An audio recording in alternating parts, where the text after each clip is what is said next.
কাশীপুরের জাগ্রত মা সর্বমঙ্গলার অজানা কাহিনী। নমস্কার বন্ধুরা, স্বাগত আমাদের চ্যানেলে। সম্পূর্ণ তথ্যটি সংগ্রহ করা আপনাদের কাছে অনুরোধ, ভিডিওটি আপনারা সম্পূর্ণ দেখুন।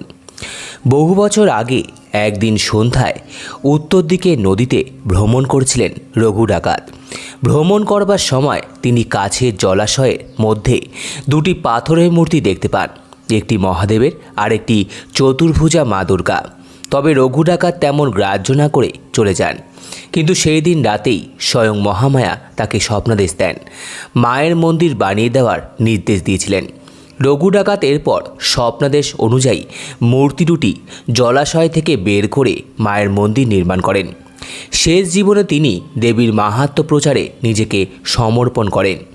এই মন্দিরের প্রতিষ্ঠা কবে হয়েছে সেই ইতিহাস সঠিকভাবে জানা যায়নি।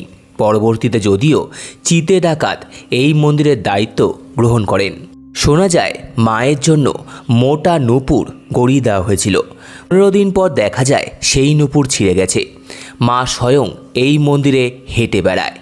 এমন ঘটনার সাক্ষী এই মন্দিরের সেবায়িত পুরোহিত থেকে শুরু করে স্থানীয় বাসীবৃন্দ সকলেই।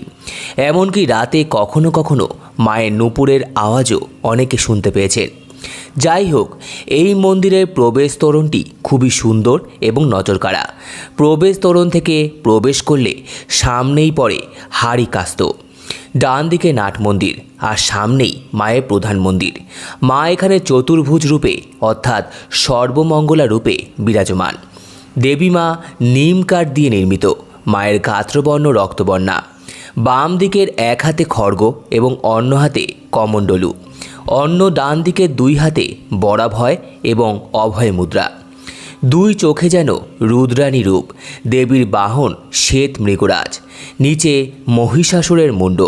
তবে একটি গুরুত্বপূর্ণ তথ্য জানা যায়, নাট মন্দিরের দেওয়ালে একটি প্রাচীন প্রস্তরখণ্ড থেকে জানা যায় যে সাধক রামপ্রসাদ সেন একবার গঙ্গাবক্ষে তার বাড়ি হালি শহরের দিকে যাচ্ছিলেন এবং অপরূপ শ্যামা সঙ্গীত গাইছিলেন। দেবী স্বয়ং সেই গান শুনছিলেন এবং গানটি আলো ভালো করে শুনতে তিনি পশ্চিমমুখী হয়ে যান। তাই মায়ের মুখ এখানে পশ্চিমমুখী। যদিও এই নিয়ে অনেক মতান্তর রয়েছে। বড় নাট মন্দিরের পাশেই রয়েছে শ্রী রাম সীতার মন্দির, হনুমান মন্দির, 3টি আটচালা শৈলীর মন্দির, যার মধ্যে 2টি মহাদেবের মন্দির, একটি সিদ্ধিদাতা গণেশের মন্দিরও রয়েছে। মূল মন্দিরের পাশে লোহার ফ্রেমে অসংখ্য ঘণ্টা বাঁধানো রয়েছে। অনেকে মানত পূরণ হলে এই মন্দিরে ঘণ্টা বেঁধে দিয়ে যায়, তাই এই মন্দিরে অনেক ঘণ্টার পরিলক্ষিত হয়। আর আছে এই মন্দিরে প্রাচীন এক নিম বৃক্ষ। মানতের সুতো এই গাছের ফাঁকে অনেকেই বেঁধে রাখে। প্রথা অনুযায়ী এখনও এই মন্দিরে বলি প্রথা রয়েছে। দুর্গাপুজো, লক্ষ্মী পুজো, নবরাত্রি, বাসন্তী পুজো, অন্নপূর্ণা পুজো, জগদ্ধাত্রী পুজো এই মন্দিরে বিশেষভাবে পালন করা হয়। তাই সেই দিন অগণিত ভক্তের সমাগম হয়। এই মন্দিরে প্রতিদিনই অনেক ভক্তের সমাগম হতে দেখা যায়। এই মন্দিরে চিতে ডাকাতের সময় থেকেই মায়ের নিত্যভোগ নিবেদনের প্রথা শুরু হয়, যা আজও সমানভাবে বহন করে আসছে। এই মন্দির সত্যি যেন ধর্ম, বিশ্বাস ও শক্তির মিলন ক্ষেত্র।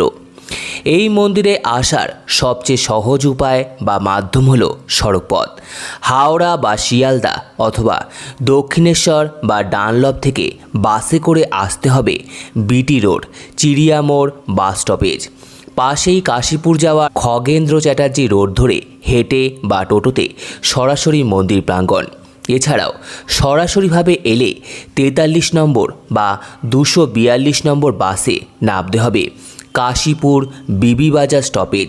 নেমে 2টো বাড়ির পরেই মায়ের মন্দির। এই মন্দির ভোর 6টার সময় খোলে এবং দুপুর 1টার সময় বন্ধ হয়ে যায়। আবার বিকেল 4টে থেকে রাত্রি 10টা পর্যন্ত মন্দির খোলা থাকে।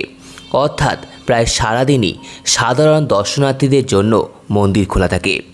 সম্পূর্ণ ভিডিওটি দেখার জন্য আপনাদের সকলকে অসংখ্য ধন্যবাদ। ভিডিওটি ভালো লেগে থাকলে লাইক, কমেন্ট, শেয়ার এবং চ্যানেলটিকে অবশ্যই সাবস্ক্রাইব করুন। ধন্যবাদ।